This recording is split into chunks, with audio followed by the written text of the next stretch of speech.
My name is Renee. I am 54 years old. For 27 years, I have been the concierge at number 7 Rue de Grenelle, a fine hôtel particulier with a courtyard and private gardens divided into 8 luxury apartments, all of which are inhabited, all of which are immense. I am a widow. I am short, ugly, and plump. I have bunions on my feet, and, if I am to credit certain early mornings of self-inflicted disgust, the breath of a mammoth. I did not go to college. I have always been poor, discreet, and insignificant.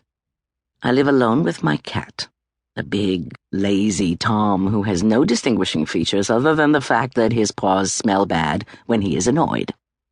Neither he nor I make any effort to take part in the social doings of our respective species.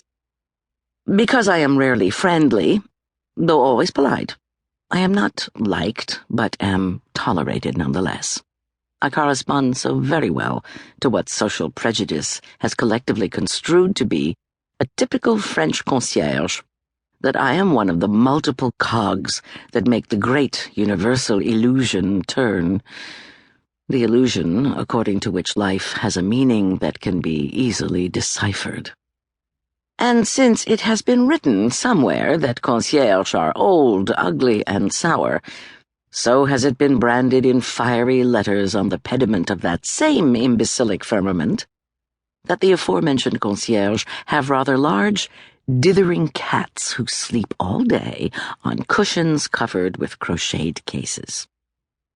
Similarly, it has been decreed that concierges watch television interminably while their rather large cats doze, and that the entrance to the building must smell of pot-au-feu, cabbage soup, or a country-style cassoulet.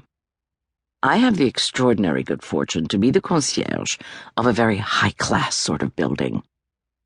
It was so humiliating for me to have to cook such loathsome dishes that when Monsieur de Broglie, the state councillor on the first floor, intervened, an intervention he described to his wife as being courteous but firm, whose only intention was to rid our communal habitat of such plebeian effluvia, it came as an immense relief, one I concealed as best I could beneath an expression of reluctant compliance.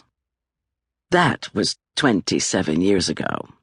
Since then, I have gone every day to the butcher's to buy a slice of ham or some calf's liver, which I slip into my net bag between my packet of noodles and my bunch of carrots.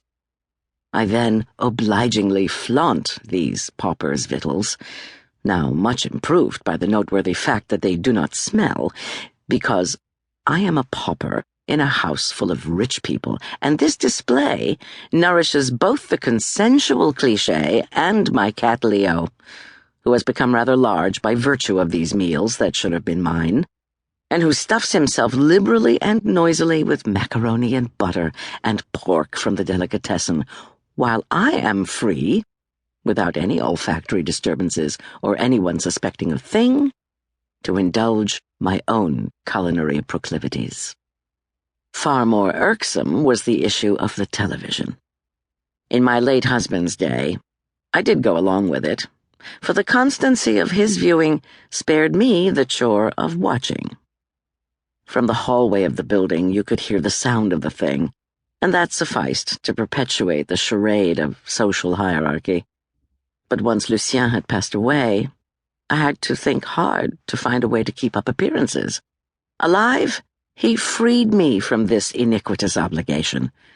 Dead, he has deprived me of his lack of culture, the indispensable bulwark against other people's suspicions.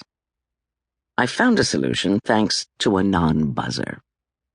A chime linked to an infrared mechanism now alerts me to the comings and goings in the hallway, which has eliminated the need for anyone to buzz to notify me of their presence if I happen to be out of earshot. For on such occasions I am actually in the back room, where I spend most of my hours of leisure, and where, sheltered from the noise and smells that my condition imposes,